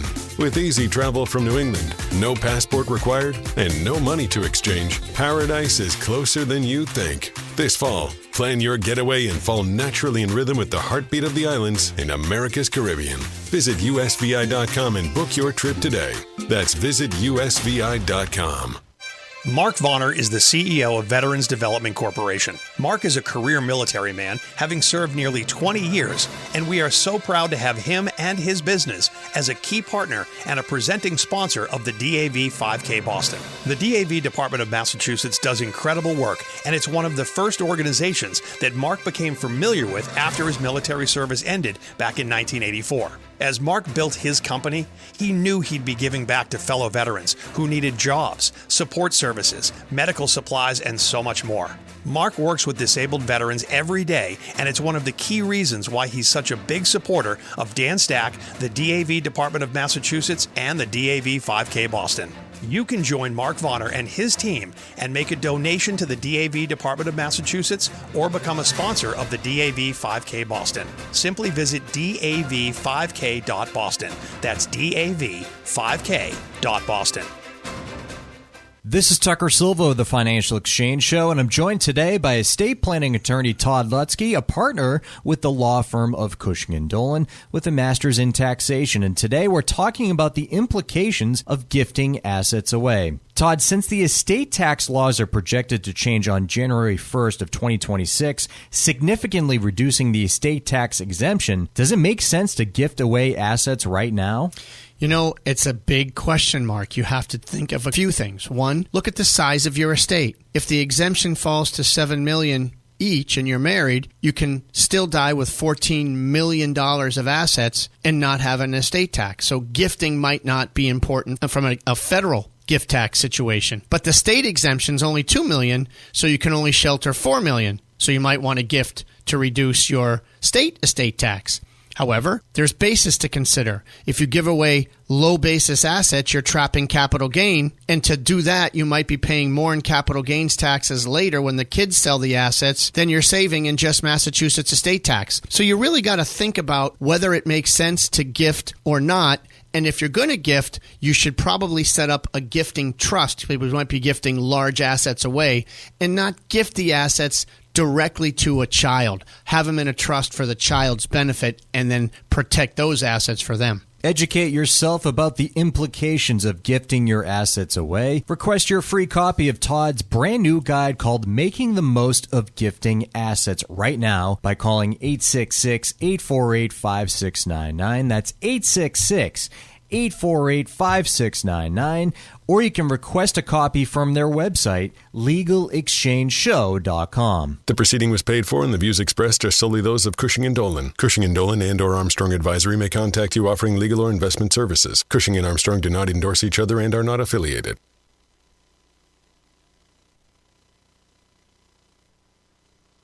Time now for Wall Street Watch. A complete look at what's moving markets so far today, right here on the Financial Exchange Radio Network. Well, markets are in positive territory as they look to close out the week on a positive note. The Dow Jones is up 341 points, or 0.75%. The S&P 500 is up over 26 points, or 0.4%. The Nasdaq's up over 56 points, or 0.25%, and the Russell 2000 is up over 1.34% as day 3 of the government shutdown rolls on. Right now, rare earth miner USA Rare Earth is up 17% after CEO Barbara Humpton told CNBC that the company is in, quote, close communication with the White House.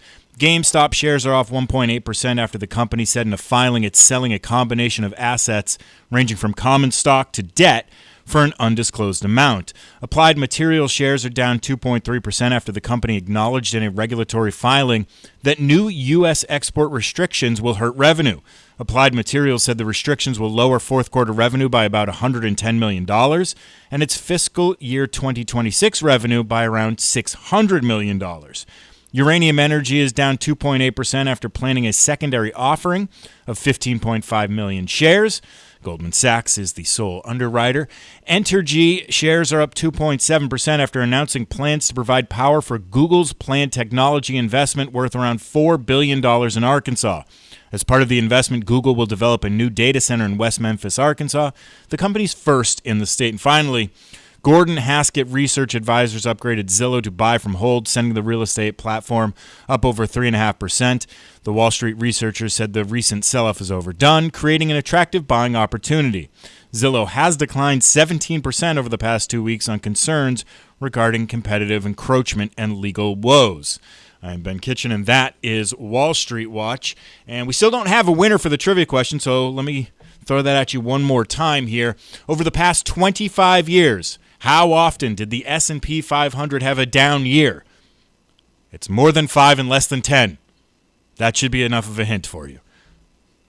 Ben, I mean, if nobody got the answer yet, I think there's no winner. We had some text responses to our question about biggest innovations in the world since prior to the internet. Yes. What do we got, Ben? We've got mostly cell phones. That seems to be the popular one. We've got television, refrigeration, interchangeable parts for the steam engine, wireless telephones. But I think the one here that was the most interesting that I saw that came from the 262 area code is the introduction of plastics in the 1930s completely changed consumer products and many other things. Yup. Yeah, it did. Cell phones is an interesting one, but I can't say that it revolutionized things quite as much as the internet did. Nearly as much, rather. No. Plastics did, though. Oh, plastics absolutely did. Yeah. I mean, it's you don't get the internet without plastics. It literally could not exist. Yeah, those are some good ones. Yeah, thank you. Those are some good ones. Those are good. Bike mechanic James Peregrine applied online for a job at REI last year and was pleased to get an email inviting him to an interview. But the interview turned out to be a series of recorded questions from REI managers asked by an artificial intelligence app that video recorded his answers. The 34-year-old Malden resident tried twice but said he couldn't bear talking to the app. And basically what you're getting here and this is not just happening in job hunting, but what you have there is hiring managers saying, okay, we can interview more people if we use AI to interview them. You have people not writing their own resume, but having AI write their resume for them. And then you basically end up with, like, the extension of this is then, hey, do you get one AI talking to the other, and then you need another AI to tell you what they were saying to each other. This is not just happening here. The other place, and look, I'm not plugged into this world at this point just because, like, I'm married, but apparently online dating has gone this way as well. Oh, good. Where it's just like profiles are just all AI generated, and people are not writing their own text messages to each other. They're just using AI to write like what they think they should. But so this is where we're running into a problem that I think the ultimate resolution is going to end up, unfortunately for AI, being we're going to stop trusting each other online, even like more than we already do. And it's just going to be a return to, hey, let's do this in person because that's the only way that I know that you're you. I was talking to some people at a conference recently, which is all about AI and it was financial services. But the interesting conversations I was having was about other people with teenage kids. And they were kind of explaining like the use cases that their kids are using for AI. And I just found it, I guess, weird but unsurprising. It was almost like, remember Magic 8 Balls? Yes. It was like that, but using AI for it. What should I do today? Do you think it's a good idea for me to apply to this school? Like, what terrible uses for artificial intelligence, but I guess unsurprising as a easily influenced teenager that you would be using for that sort of thing. But many of the people I was sitting with teenage children were like, oh yeah, this is the type of thing they're using for, and therefore, yeah, I'm sure while you don't tell your parents about how you write text to a potential somebody that you're looking to go on a date with, I am sure that it's all over that too. And yeah, what just a strange dystopian future we're looking at. And the thing is, ultimately, in any of this, what you're trying to find is a person who brings certain traits to the table, whether it is, hiring for a job or in a relationship or whatever it may be. And so if it gets to the point where, hey, everything's just being so AI-ified to the point where you don't know what's real, you're going to say, okay, I'm not going to do this anymore. You got to come in and sit down for the interview. Yep. It's going to be wild when all of this technological innovation ends in us not using it. Yeah. And look, we've seen some of that with the internet too. Totally. But it could be where this thing goes. Cushing & Dolan want to help you avoid costly mistakes when it comes to gifting assets to your children. Their brand new guide, Making the Most of Gifting Assets, shares crucial strategies to help you protect your legacy and your family. Many people think gifting is always a good thing, but if it's done the wrong way, it can create real headaches. Even well-intentioned gifts can cause complications if your children are dealing with financial pressure or legal issues like a divorce. The guide also explains how a major gift like a home or vacation property could come with hidden tax consequences that may impact your entire estate plan. Before you make any big moves, arm yourself with the facts in this new guide from Cushing & Dolan. Call 866-848-5699 right now to get your copy. That's 866-848-5699 or request it online at legalexchangeshow.com. The proceeding was paid for and the views expressed are solely those of Cushing & Dolan. Cushing & Dolan and or Armstrong Advisory may contact you offering legal or investment services. Cushing & Armstrong do not endorse each other and are not affiliated. Boeing's 777X is now slated to fly commercially for the first time in early 2027 instead of next year. This according to Bloomberg and people familiar with the matter. The launch customer for the plane is Lufthansa, and they are reportedly already making plans for these delays. This obviously is going to result in some charges to Boeing because of revenue they can't book and additional costs related to the development. The estimates are somewhere between $2.5 and $4 billion in charges that they'll need to take. The plane is also, by the way, already 6 years late, as Boeing's been kind of busy dealing with the 737 MAX and issues related to that aircraft for, pretty much that whole time. And so it does seem that, Boeing is still in the process of trying to, turn the ship when it comes to getting everything in order there. And this kind of the latest in additional issues for the aircraft manufacturer. Here's one thing I will say. It's kind of the first piece of really bad news we've had on Boeing in some time. When's the last time we talked about Boeing on this program in a negative light?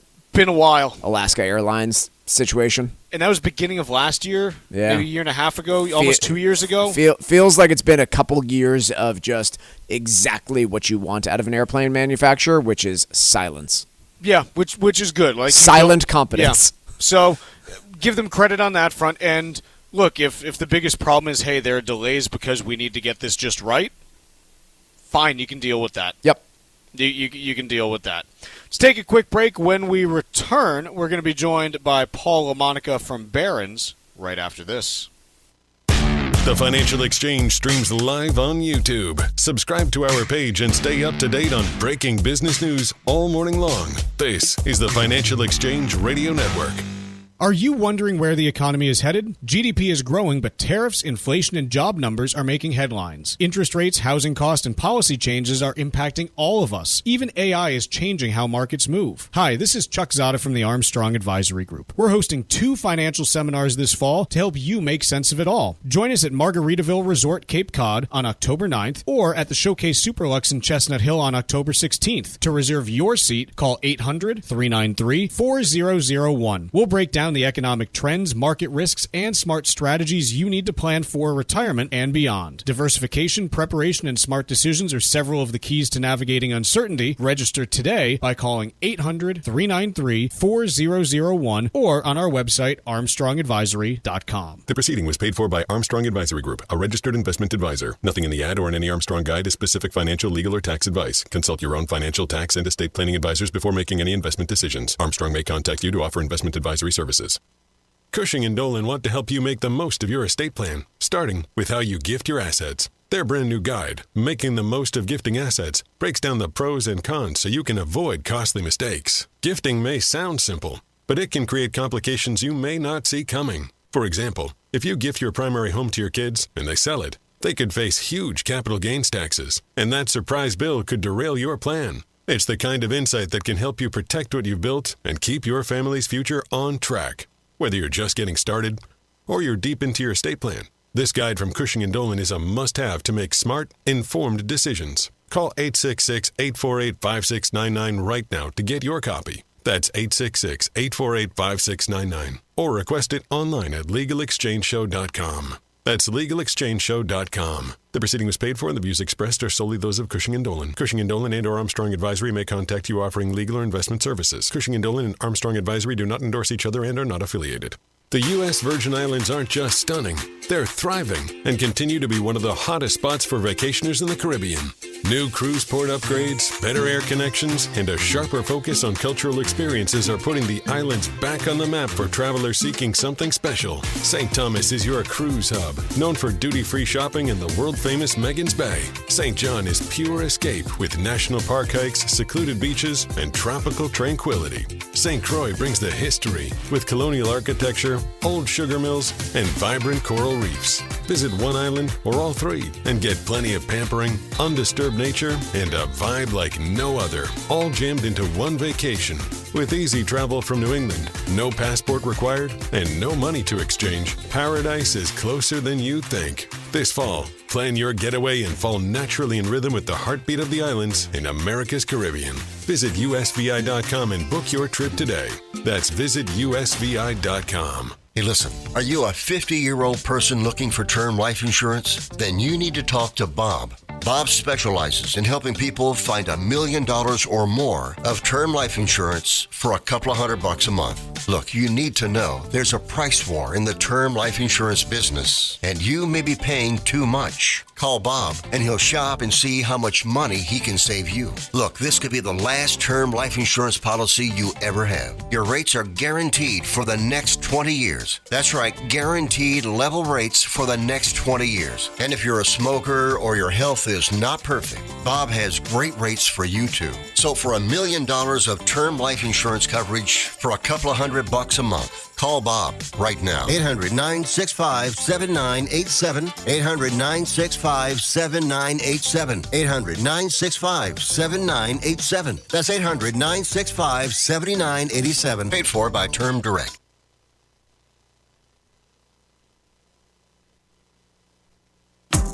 The Financial Exchange is live on SiriusXM's Business Radio Channel 132, weekdays from 11 to noon.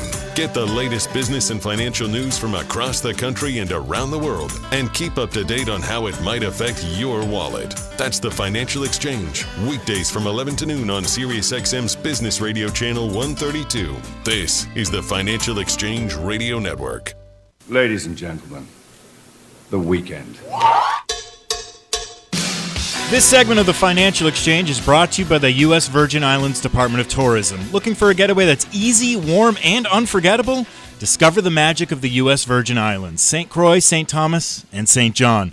Just a short flight from New England with no passport needed and no money to exchange. Soak up the sun, stroll along white sand beaches, and feel the rhythm of heartbeat and the heartbeat of the islands. The USVI is America's Caribbean paradise. Plan your fall escape now at visitusvi.com. That's visitusvi.com. And let's play off our trivia here. The question was, over the past 25 years, how often did the S&P 500 have a down year? Your answer was 8, and that includes 2011 when it was down by 0.02%. Corey in Westport is our winner, and he will be taking home a Financial Exchange Show t-shirt. As promised, we're now joined by Paul LaMonica from Barron's, here to talk a little bit about Rollins Incorporated stock. Paul, how you doing today? I'm good, thanks. How are you? Doing well. So Rollins is up 26% today. They are the company that owns... This year. Yes, this year, not today. They're the company that owns Orkin, Critter Control, a bunch of other exterminator brands. Are there just more pests this year, or what's going on with them, Paul? Yeah, there's an analyst report from J.P. Morgan that I wrote about where they initiated coverage and had a pretty lofty price target of 70, significant upside from current levels. And they were talking about how this is really somewhat of an AI-proof stock. Yes, it's true. You could probably go to Gemini or ChatGPT and ask, hey, I saw some mouse droppings, or I've got bugs in the kitchen. How do I get rid of them? But at the end of the day, are you going to actually try and do that yourself, or are you going to spend for a professional, an exterminator, to come and take care of those rodents and insects? So the bull case on Rollins is that this is a somewhat AI-proof business, and sales and earnings growth are pretty solid and steady. And I don't think it's because there are more pests out there. It's just that consumers want to get rid of them. And is there a lot of consolidation in this space that allows them to have pricing power as well, or is this pretty well diversified when you look at it? Yeah, no, that's a great point. I mean, this is still, I think, a fragmented business. A lot of mom and pop, local exterminators out there, but Rollins is by far the market leader. There are some competitors, Ecolab, and then you've got a publicly traded company called Rent-A-Kill, which has it owns Terminix, another big exterminator brand. But I think in the case of Rollins, with Orkin and a lot of the other brands that it owns, it really does have that market power. So I think that does help with regards to pricing and sales growth. When we talk about the company as a whole, they do about $3.5 billion in revenue over the last 12 months. Margins are around 20%. So it's a good business. Like, there's clearly money that's being made there by the company.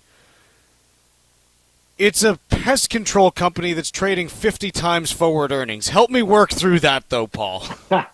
That is, I think, the biggest knock on the stock. And J.P. Morgan their analysts are willing to give that a pass and say that this is a company that has outperformed its peers and deserves its valuation. But the rest of the street is, I think, understandably more concerned, like you are, about that, dare I say, exorbitant valuation for a company that, let's face it, is not NVIDIA. So that's why when you look at this stock, this is not one that's universally loved. About almost, 47%, I believe, have a buy, 47% have a hold, and that remaining 6, if I'm doing my math correctly, that adds up to 100. They actually have a sell on the stock. So sometimes, there are cases where stocks that aren't universally loved by Wall Street can actually be better values, for investors, because you have more upside, more potential room for analysts to change their mind and say, hey, I'm going to upgrade this stock because it's actually performing really well. But that is, I think, a risk that investors need to be aware of, that this is a company that has a stretched valuation, to put it mildly. The performance is great, but you can't go up and extend your multiple forever, especially in a business that, again, solidly growing, but we're not talking about AI. Paul, do you know if their local branches, are they all owned corporately, or are they franchised out to local owners? I don't know that. That's a good question that I can look into for any potential follow-ups. And I'm not sure if this is like a franchise model, or if it's that the corporation, that if Rollins itself owns all of those particular exterminator brands, and the company, the people that work for them. But that is a great question. Very good, Paul. We appreciate you joining us today. Thank you so much for the time, and a big congratulations to the New York Yankees, who had a nice little night last night and put our Red Sox to bed in pretty impressive fashion, actually, when it comes to what they did. So hope you enjoyed that night, Paul. I did. I wasn't going to bring it up, but that's very gracious of you. We'll see if we can, take out the Blue Jays next. But yeah, I mean, it was a heck of a series. I was worried last night. Even though we apparently had the better rookie pitcher on the mound, so that's nice. The thing about sports rivalries, Paul, you always got to come meet in the middle at the end. It's just sports. You got to have fun with it. So yeah, exactly. I'll call you some names in the middle. We'll go at it, but. Yeah, when it's over, hey, like we're just trying to enjoy the night. So I appreciate you joining us today, and have a great weekend, all right? Thanks, and you guys. Appreciate it. That is Paul LaMonica talking about Rollins Incorporated. Mike, what do you got for me? Do you think all 9 of the Blue Jays fans are going to be at that game? Honestly, here's the thing. You guys ever been to a game at the Blue Jays Stadium? So, Mike, you say that. Not Blue Jays, popular. Untrue. Okay. They're not popular when they're not good. Yeah. The last time the Blue Jays went on a real run might have the most, Ben probably knows exactly what I'm referencing, might have the most impressive single play that I've ever seen in a playoff series, including just the fans going nuts. Ben, you know what I'm referencing? Jose Bautista? Yes, sir. Bat flip? Oh, my goodness. I still have dreams about that bat flip. It's one of my favorite sports clips to watch, just because, first of all, that was the series against the Texas Rangers where all these calls were just all over the place from the umps, and Bautista hits that home run, and just like the 8 different emotions that go through his face in the second that he did, it's just like, oh, fantastic. Oh, my goodness. It's great. We are done for the day, done for the week. Stocks broadly up still. We'll see if we get any kind of shutdown resolution over the weekend. Either way, the financial exchange is not shut down. We'll be back on Monday, and we will see you then.